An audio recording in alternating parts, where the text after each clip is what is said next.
Dios les bendiga, hermanos. Sean bienvenidos a la casa del Señor para poder estudiar un tema más y poder enriquecer nuestro conocimiento para la honra y gloria de su nombre. Así que para no perder más tiempo, vamos a venir de rodillas para pedir la dirección del Espíritu Santo. Vengamos de rodillas. Señor que está en el cielo, santificado sea tu nombre. Gracias por permitir a tu pueblo reunirlos en esta tarde, Señor, de primer día de la semana, para poder enriquecer nuestro conocimiento respecto a las profecías del Apocalipsis. Bendice, Señor, a tu pueblo, nuestros hermanos que están aquí en esta hora. Que tu Espíritu Santo sea el guía de este estudio. Te lo suplicamos en el nombre de Jesús. Amén. En este estudio, hermanos, vamos a tratar de poder refutar tres argumentos que están usando los católicos para autodefenderse con respecto a la identidad de la gran ramera del Apocalipsis. Hoy más que nunca, hermanos, los católicos están estudiando la Biblia, más que nunca, pero la están estudiando para torcerla y manipularla.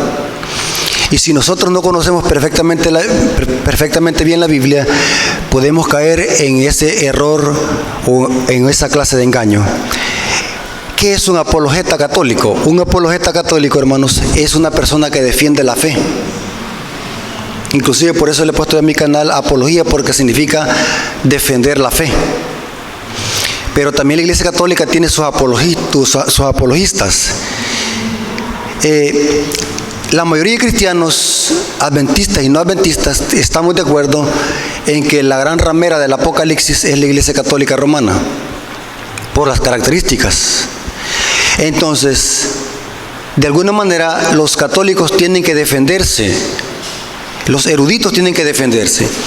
Y en esta tarde vamos a estudiar tres argumentos que están usando para desviar el significado de la identidad de la gran ramera del Apocalipsis.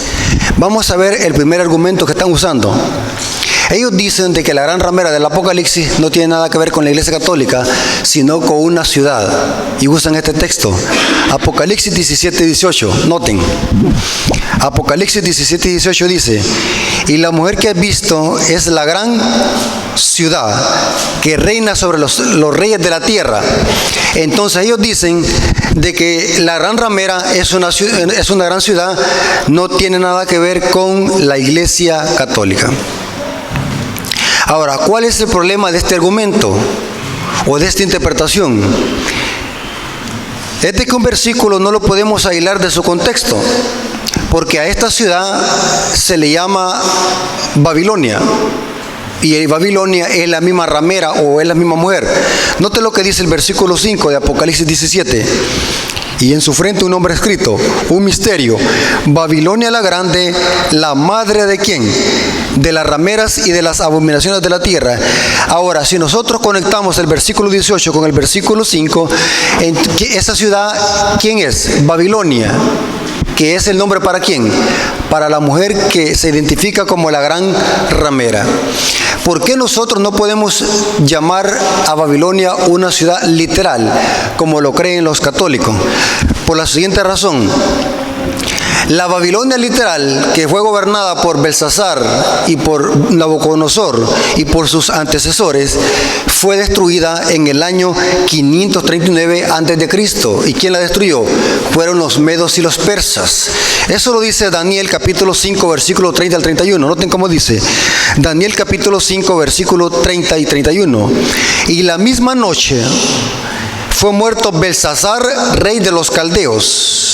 Belsasar era un nieto de Nabucodonosor, rey de los caldeos. Y Darío, el de Media, tomó el reino siendo de 62 años. Esto sucedió en el año 539 a.C. Babilonia fue destruida y conquistada por los persas. Por lo tanto, Apocalipsis no puede estar refiriéndose a esta ciudad literal, porque fue destruida. O sea, no podemos interpretar que la gran ramera de Apocalipsis es una ciudad literal, porque no cuadra con el contexto inmediato del versículo. Inclusive Isaías capítulo 13, versículo 17 al 22, había profetizado que esta ciudad de Nabucodonosor jamás sería levantada. Y hasta el día de hoy, hermano, tenemos ruinas. Se cree que la ciudad de Babilonia estaba en la región de Irak. ¿Han oído ustedes hablar acerca de Irak? Donde gobernaba Saddam Hussein, Irak. Ahí estaba localizado en la región de Babilonia, Ur de los Caldeos. Miren lo que dice Isaías capítulo 13, versículo 17 al 22, acerca de la profecía de Babilonia, que iba a ser destruida. He aquí yo despierto contra ellos a los medos. ¿Quién destruyó a Babilonia, hermanos? Los medos persas, que no se ocuparán de su plata ni codiciarán oro. Como arco tirarán a los niños y no tendrán misericordia del fruto del vientre. Ni su ojo perdonará a los hijos. Y Babilonia, hermosura de reinos, ornamento y de la grandeza de los caldeos, será como Sodoma y Gomorra. Como había profetizado Isaías acerca de esta ciudad, Babilonia, que iba a ser como Sodoma y Gomorra, iba a ser destruida. Y en efecto, eso hizo Ciro y Darío, los medos y los persas, en el año 539 a.C. Y sigue diciendo el versículo, la profecía de Isaías: y lo que trastornó Dios nunca será ¿qué? Habitada. Y en efecto, los que han ido a la región donde estaba Babilonia, ahora solamente es ruinas y polvo. Entonces es ilógico y fuera de contexto pensar de que la gran ramera de Apocalipsis tenga que ver con una ciudad literal, porque Babilonia fue destruida por los medos y persas y no existe hoy. Significa que el símbolo de una ciudad debe de interpretarse simbólico de una mujer o un sistema apóstata, que más adelante lo vamos a estudiar. Ese es el argumento que usan, que es una gran ciudad, no tiene nada que ver con una iglesia. Entonces queda refutado con esta interpretación bíblica, porque la ciudad de Babilonia fue ¿qué? Destruida, ya no existe Babilonia. Segundo argumento que están usando los católicos es que están diciendo que esta gran ramera del Apocalipsis no tiene nada que ver con la iglesia católica, sino que tiene que ver con Israel. Y usan esta cita. Ezequiel 16:30, noten lo que dice. Ezequiel 16:30: cuán inconstante es tu corazón, dice Jehová el Señor, habiendo hecho todas estas cosas, obras de una gran ramera desvergonzada. ¿Cómo le llama Dios a Israel? Ramera. Entonces los católicos dicen de que la mujer de Apocalipsis 17, o esa gran ramera, representa a la nación de Israel y no tiene nada que ver con la iglesia católica, porque según ellos Dios le llama a Israel la gran ramera. ¿Cuál es el error de esa interpretación? Es la siguiente. Según Apocalipsis 17, 1 al 3, noten cómo dice. Apocalipsis 17, del 1 al 3, dice o describe a esta gran ramera que está sentada sobre muchas aguas. Noten lo que dice el versículo 1 y después nos saltamos al versículo 15 de Apocalipsis 17. Vino entonces uno de los 7 ángeles que tenía las 7 copas y habló conmigo diciéndome: ven acá y te mostraré la sentencia contra ¿quién?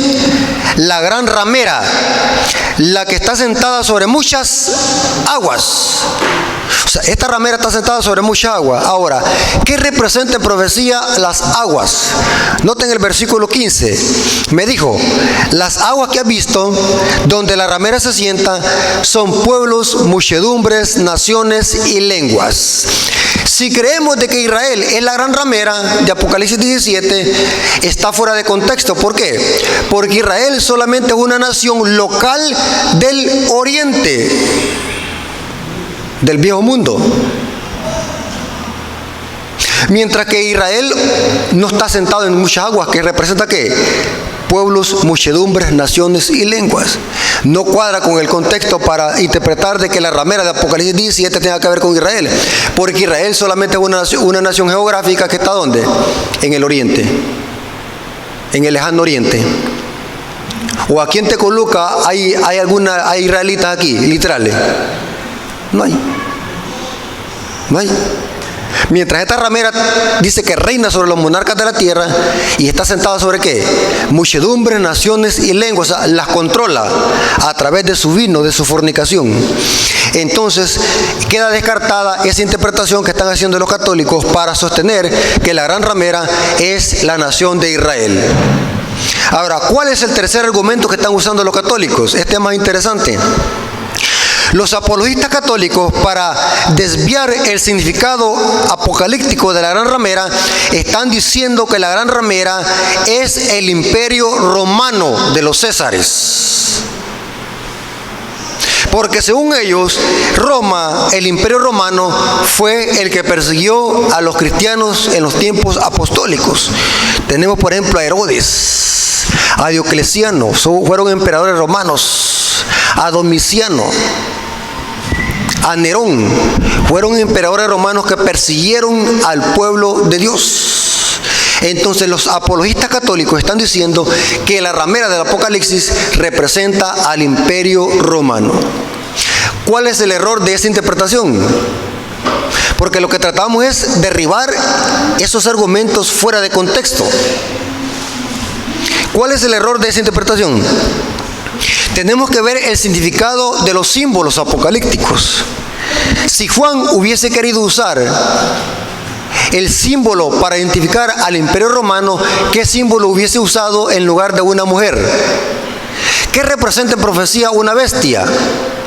Noten lo que dice Daniel capítulo 7, versículo 23. La bestia en profecía representa un reino, un imperio político. Daniel capítulo 7, versículo 23, dice el profeta Daniel. Daniel 7, 23. Hablando de las 4 bestias que encontramos en el capítulo 7. Las 4 bestias serán, ¿qué dice? Un cuarto reino en la tierra, el cual será diferente en todos los reinos, y toda la tierra devorará, trillará y despedazará. Si Juan hubiese querido decir de que esa ramera es el imperio romano, ¿qué símbolo hubiese usado? Según lo que estamos estudiando. Una bestia. Y hubiese dicho, vi en el desierto una bestia que estaba sentada sobre ¿qué? Sobre otra bestia. ¿Están conmigo, hermano? Pero Juan ve una mujer sentada sobre ¿qué? Una bestia. No dice, vi otra bestia sentada sobre otra bestia. Porque en profecía, ¿qué representa? Una bestia. ¿Representa qué? Un poder político. Y en efecto, en Daniel capítulo 7, encontramos 4 bestias. ¿Qué representan? 4 reinos. ¿Cuáles son? Babilonia, Medo-Persia, Grecia y Roma. La cuarta bestia es que un cuarto reino que representa a Roma, el imperio romano de los Césares. Entonces sería fuera de contexto interpretar Apocalipsis 17 como queriendo decir de que la mujer o esa ramera representa al imperio romano de los Césares. Está fuera de contexto. Porque entonces el apóstol Juan conocía perfectamente bien los símbolos apocalípticos de que una bestia representa un reino o una nación, nunca a una iglesia. O mejor dicho, Juan hubiese usado el símbolo de una bestia. Entonces la pregunta es, si la gran ramera no es una ciudad literal, si la gran ramera tampoco cuadra con enseñar que es Israel, y si tampoco cuadra que es un imperio romano, entonces ¿quién es la gran ramera? Bueno, hay que dejar que la Biblia se explique sola. Y esto es el problema de los católicos. Los católicos no saben cómo se estudia la Biblia. O sea, no tienen principios de interpretación bíblica. Ellos creen solamente lo que le dice el sacristán, el cura y el papa. Ellos creen a ciegas lo que le dice el sacerdote. Ellos no se prestan el tiempo para investigar la Biblia, a ver si lo que dicen es verdad. Entonces ellos en ese aspecto están perdidos. Inclusive yo me atrevo a decir de que un testigo de Jehová conoce más la Biblia que un católico. Aunque los testigos de Jehová están torcidos en su enseñanza, pero por lo menos estudian la Biblia. En cambio un católico no la estudia. Un católico cree todo lo que dice que el cura y el papa. Tremendo, hermano. ¿Cómo saber quién es la gran ramera? Hay que irle a preguntar a Luis Toro, hay que irle a preguntar a algún obispo católico para que me diga quién es la gran ramera. Si le pregunto a ellos, uno me va a decir el Imperio Romano, otro me va a decir que es Israel, otro me va a decir que es la gran ciudad. Nunca me van a decir ellos, nuestra iglesia católica es la gran ramera. Entonces, en lugar de irle a preguntar a ellos, hay que preguntarle mejor a Jesucristo, al que inspiró la palabra, y hay que estudiar la Biblia desde adentro de sí misma. Eso se llama exégesis bíblica. O sea, dejar que la Biblia me explique el significado del símbolo apocalíptico. Ahora, ¿qué representa en profecía una mujer? Les voy a dar 2 textos bíblicos para que se den cuenta que la Biblia compara a una iglesia con una mujer. Vámonos al primer texto bíblico. 2 Corintios capítulo 11, versículos 2 y 3. 2 Corintios capítulo 11, versículos 2 y 3 dice lo siguiente. Noten lo que dice Pablo. Porque os celo con celo de Dios, pues os he desposado con un solo esposo, para presentarlos como una virgen pura a Cristo. Pero temo que como la serpiente con su astucia engañó a Eva. Hermano, ¿Eva era mujer o era hombre? Mujer. Noten aquí cómo está comparando Pablo a la iglesia con una mujer. Y vuestros sentidos sean de alguna manera extraviados de la sincera fidelidad de Cristo. Ahora, según estos versículos, ¿quién es el esposo espiritual de la iglesia? ¿Quién es, hermanos? El esposo espiritual de la iglesia, ¿quién es? Cristo. Aquí dice, note cómo dice. Porque os celo con celo de Dios, pues os he desposado con un solo esposo para presentarlos como una virgen pura a Cristo. Pablo está comparando a la iglesia a una esposa, a una novia. Pero temo que como la serpiente con su astucia engañó a Eva era una mujer. Y dice Pablo, temo que el diablo los engañe a ustedes así como engañó a Eva. O sea, está haciendo ¿qué? Una símiles, una metáfora. Está comparando a la iglesia que con una mujer, en este caso Eva. Noten lo que dice también Efesios capítulo 5, versículo 23 al 27. Efesios capítulo 5, versículo 23 al 27. Leamos. Porque el marido es cabeza ¿de qué? De la mujer. Así como Cristo es cabeza ¿de qué? De la iglesia, el cual es su cuerpo y su salvador. Así que, como la iglesia está sujeta a Cristo, así también las casadas lo estén a sus maridos. En todo, maridos, amad a vuestras mujeres, así como Cristo amó ¿qué? A la iglesia y se entregó a sí mismo por ella, para santificarla, habiéndola purificado en el lavamiento por el agua por la palabra, a fin de presentársela a sí mismo con una iglesia gloriosa, que no tuviese mancha ni arruga, ni cosa semejante, sino que fuese santa y sin mancha. ¿A quién está comparando la iglesia a Jesús aquí? Pablo la está comparando ¿qué? A una mujer virgen y pura, y el marido de la iglesia es Cristo. Entonces, usando este simbolismo, ¿qué representa en profecía una mujer? Representa a una iglesia. Si se habla de una mujer pura, representa a la verdadera iglesia. Si se habla de una mujer ramera, representa a una iglesia apóstata y vil. Noten lo que dice Conflicto de los Siglos, página 378, párrafo 2. La palabra Babilonia se deriva de Babel, que significa confusión. Y dice, se emplea en las Santas Escrituras para designar las varias formas de religiones falsas y apóstatas. En el capítulo 17 de Apocalipsis, Babilonia está simbolizada por una mujer, figura que se emplea en la Biblia para representar a una iglesia, siendo una mujer virtuosa, símbolo de la iglesia pura, y una mujer vil de una iglesia apóstata. En otras palabras, ¿qué es lo que encontramos en Apocalipsis 17? ¿Encontramos a una iglesia verdadera o a una iglesia apóstata, descrita por una gran ramera? A una iglesia apóstata llamada la Babilonia y la gran ramera. Ahora, ¿por qué nosotros decimos o creemos de que todos los símbolos cuadran con el sistema católico romano? Y no es justo también llamarle iglesia porque no es iglesia. Es un sistema político y religioso el catolicismo romano, no es ninguna iglesia. Entonces sería como faltar al respeto usar el título iglesia porque no es ninguna iglesia. Llamémosle otro nombre, pero no le llamamos iglesia. Algunos teólogos le llaman la abominación. Y es bíblico ese nombre, la abominación asoladora. Llamémosle, yo le llamo secta católica, porque es una secta. O llamémosle sistema católico romano, pero no iglesia. La mayoría de eruditos creen de que todas las características cuadran con este sistema, que surgió de los escombros de Roma.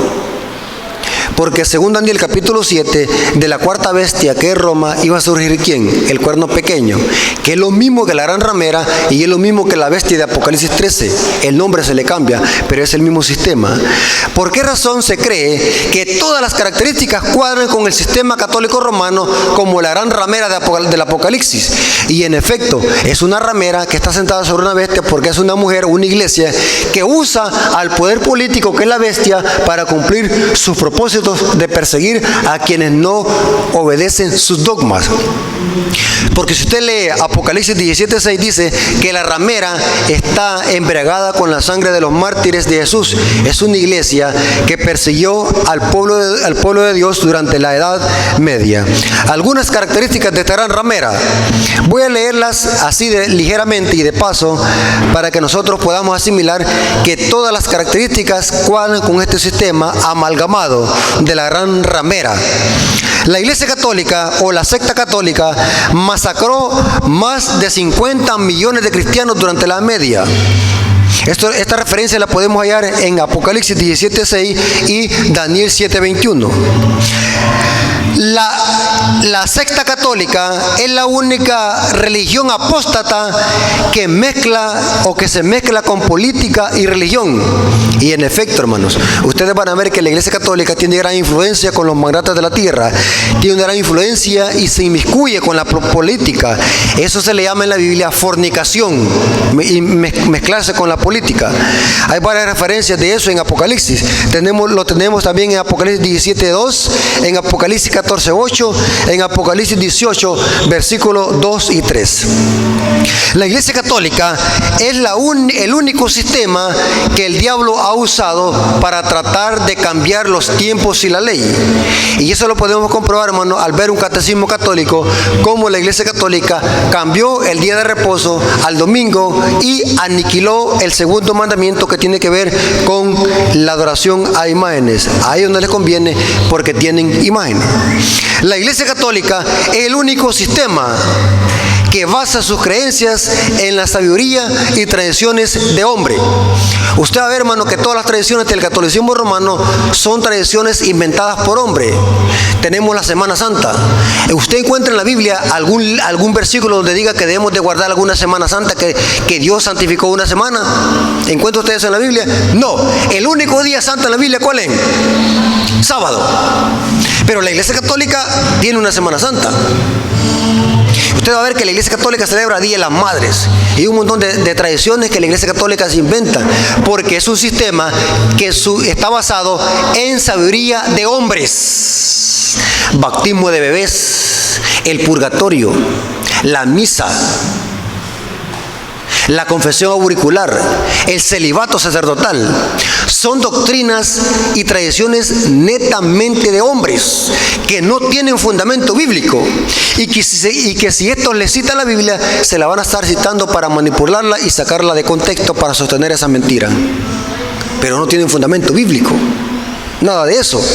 La Iglesia Católica, hermanos, es el único sistema blasfemo que su representante usa nombres blasfemos, como por ejemplo, los papas usan títulos blasfemos como lo siguiente: Santo Padre, su santidad, Señor Dios el Papa, vicario de Cristo, sumo pontífice.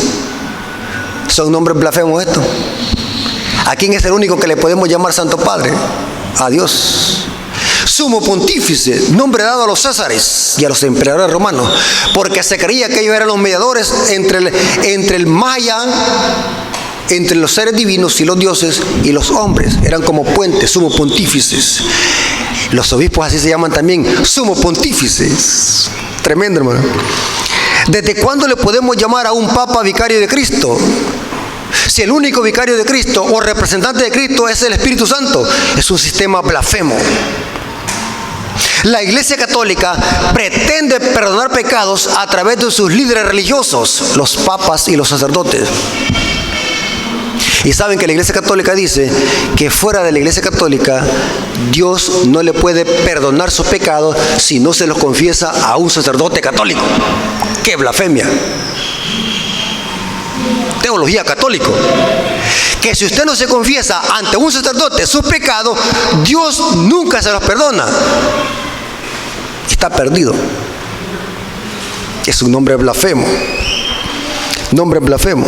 La Iglesia Católica es el único sistema que recibió una herida de muerte por la Revolución Francesa en el año de 1798, cumpliendo la profecía de Apocalipsis 13:3.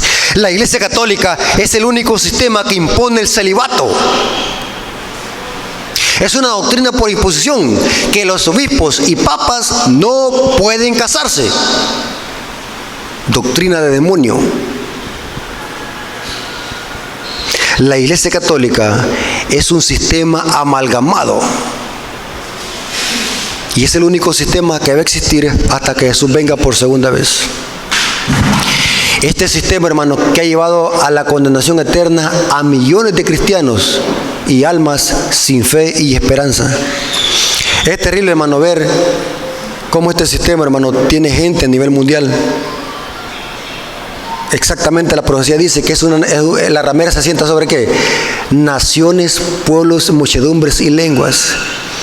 No necesitamos ser sabios como Salomón para ver que todas las características cuadran con este sistema católico romano, con el papado. No hay para dónde. No podemos apuntar el dedo a otro sistema.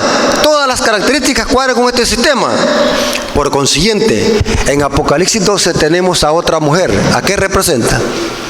Los católicos siempre están torciendo la Biblia. Los católicos, para justificar de que ellos son la iglesia verdadera, dicen de que la mujer de Apocalipsis 12 es la Virgen María, que está en el cielo. Pero la pregunta es, ¿desde cuándo los católicos conocen Apocalipsis? Y con que no conocen los evangelios, van a conocer temas de Apocalipsis. ¿Cuándo han visto ustedes, hermanos, que en profecía una mujer literal se usa para identificar otra mujer literal? Eso es fuera de contexto. La mujer se usa simbólica en la profecía. Aunque Jesús literalmente nació de María, pero en Apocalipsis lo literal se torna simbólico. La mujer de Apocalipsis 12 no representa a María, representa a la iglesia verdadera. Es imposible que nosotros tomemos literales los símbolos. ¿Por qué razón?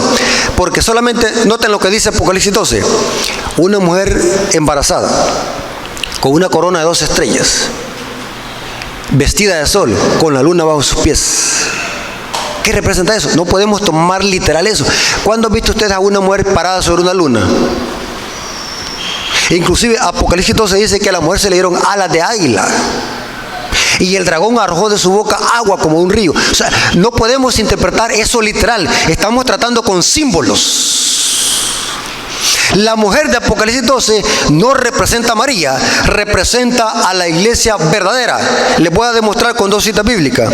Según Apocalipsis 12:17, dice que el dragón se llenó de ira ¿contra quién? Contra la mujer y ¿quién es más? Y contra el resto de la descendencia de ella, los que guardan los mandamientos de Dios y tienen el testimonio de Jesús. Esta es una referencia que se refiere al pueblo verdadero, que está simbolizado por una mujer en Apocalipsis 12.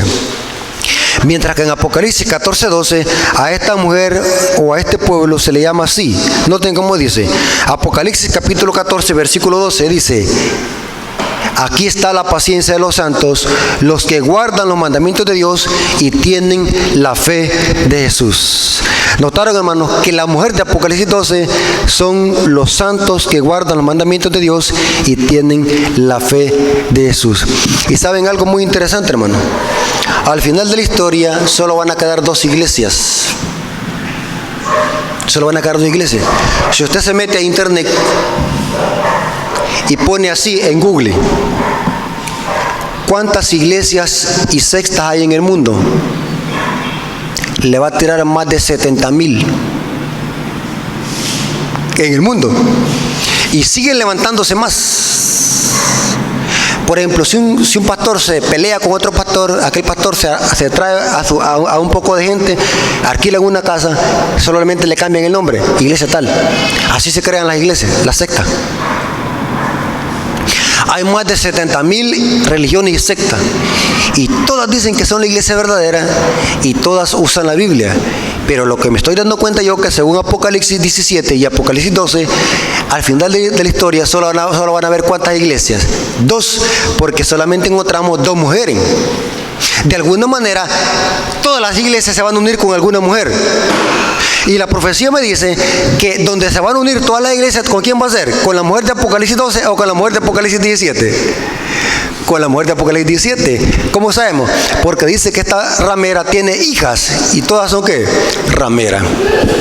Hace poco le pregunté yo a un, parece que es pastor de una iglesia que se llama Príncipe de Paz, y le digo yo, mire, hermano, le digo yo, porque a mí me gusta sacarles plática a estas personas. ¿Usted conoce de profecía? Le digo yo. Sí, me dice. Algo me dice, leemos algo, me dice, Apocalipsis. ¿Y usted ya ha leído alguna vez Apocalipsis 17? Le digo yo, acerca de la gran ramera. Ah, sí, la gran ramera, la gran Babilonia, me dice. ¿Y quién es? Le digo yo. Y él me dice, es la iglesia católica, me dice. La gran ramera. O sea, tienen algo de chispa.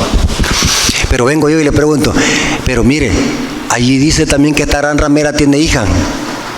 Y son rameras. ¿Y quiénes son? Le digo yo. Y él me dice, son todas las iglesias evangélicas, me dice. O sea que ellos saben de qué es eso. Y le hago la pregunta yo, ¿y usted cómo sabe que no está en una de ellas? Me le dije. Porque me gusta hacerles preguntas tentadoras para que ellos puedan responder ellos mismos. Y se quedan pensativos. Al momento le digo yo, ¿y usted cómo sabe si no está en una ramera o no? Le digo yo. Porque usted está diciendo que las hijas son ¿qué? Rameras también. Y si la ramera es la iglesia católica, las hijas tienen que ser rameras. Entonces le digo yo, lo llevo yo a Apocalipsis 12, fácilmente. Mire, le digo yo, pero en Apocalipsis 12 encontramos a otra mujer. Y mire qué es lo que guarda esta mujer. Guarda los mandamientos y se queda pensativo. ¿Usted cree que los mandamientos que habrán abolido? No, me dice, porque allí dice que guarda los mandamientos de la iglesia. Y así lo llevo. A modo que, mire, la gente capta. La gente capta. Y saben algo, hermano. Dios va a sacar a gente de esos sistemas.